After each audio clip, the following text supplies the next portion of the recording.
Hey guys, we're going to do a little something, not necessarily new, but we're going to call it Species Spotlight, where, we mostly have ball pythons and boa constrictors, but we also have kind of a lot of oddballs too that we're not necessarily breeding, we just really like them. So we're going to talk a little bit about those, and today, the Species Spotlight, well, we'll see how long before I get sick of that, is the Rosy Boa. So Rosy Boas are actually really, really cool. They make really good pet snakes. They are North America's, well, they're not the only one, but they're one of the very few North American boas. Most are found in Central and South America, so the boa constrictors and anacondas and stuff like that. But these guys are endemic, which means that they're found naturally in the southwestern United States. Arizona, New Mexico, California, Texas, I think some parts of southern Utah. But these guys are really cool because they don't get very large. 2, 3 feet at the max is a big, big girl. This is Rosy. She's about 2/3 grown. She was actually a little bit chubby when we got her, so we're slimming her down a little bit. Boas, they need to stay a little bit lean, even Rosy boas and anacondas and stuff, although anacondas are a little bit different altogether. But we can talk about that later.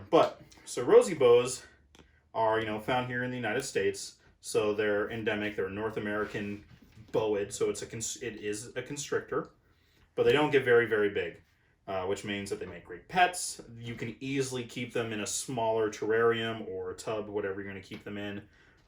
They probably won't ever eat anything larger than, like, at most a small rat. They need a pretty good hot spot, but they are a little bit more of an arid species, so you can keep them a little bit drier. They don't need as high humidity, but they should still have a big, big water dish for them to soak in. You should still provide them a humid hide box, with sphagnum moss or something. But these guys are really cool. They come in, and so they're found all throughout the southwestern United States, but not every single area is exactly the same.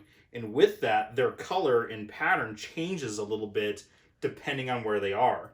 So this girl is actually an Arizona locality found near the Grand Canyon, but there are some other ones that are more gray with, instead of this orange color, they're black. So it's like a black and white-ish gray snake. Some are almost like a tealy blue with bright orange. Some are bright orange with more yellow. There's even an albino gene in these too. So whenever you're looking for a Rosy Boa, you'll see a lot of the times, San Diego, Baja, Sonoran, Arizona, things like that, or different localities based on that. And the price can vary a little bit, but these guys actually stay pretty moderate as far as price goes. I think an albino, you're probably looking at around like $400, which I know sounds like a big, big price tag, but for an animal that's going to be your pet, for the next 10, 12 years, that's really not so bad. As well as, the husbandry and housekeeping on these things aren't anything crazy. They stay a very manageable size. And they have fun little personalities, and they move kind of funny too. Like they crawl a little bit, and it's a little bit hard to tell on this ground, but sometimes they'll even kind of like slink along like that, and they're actually really, really cool to watch. And Rosie's a real cutie. I don't know. Yeah, I don't think she's gonna do it. It's okay, but they're just cool little snakes that I think are kind of underrated. A lot of the snakes that we see in the pet trade are all exotics, so from Asia and Africa and Australia and stuff. But we have some really cool snakes that are quite varied, in all honesty, here in North America, and I think those kind of get forgotten sometimes. And Rosy boas, I think, are super, super cool if you're looking for a snake that stays a pretty good manageable size, looks different than all the ball pythons, but can still be a really, really good pet. Here you go, Rosie. Hi there. Hi, I know. So if this is something that you think that you want to add, they're really cool. They are a boa constrictor. Well, they're not a boa constrictor. They are a boid, so that means that they do give live birth, which is actually really cool.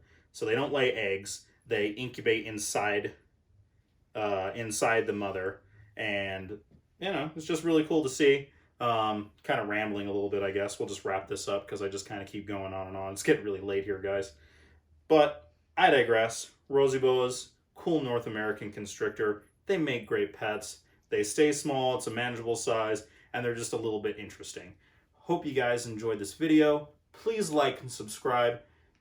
Share with your friends online, just in general. If you're thinking about getting reptiles, if you just find them really cool, hope you enjoy it. Check it out.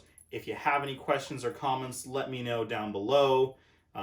Please check out our Facebook, our Instagram. Hopefully our website's coming out soon, and I'll catch you next time.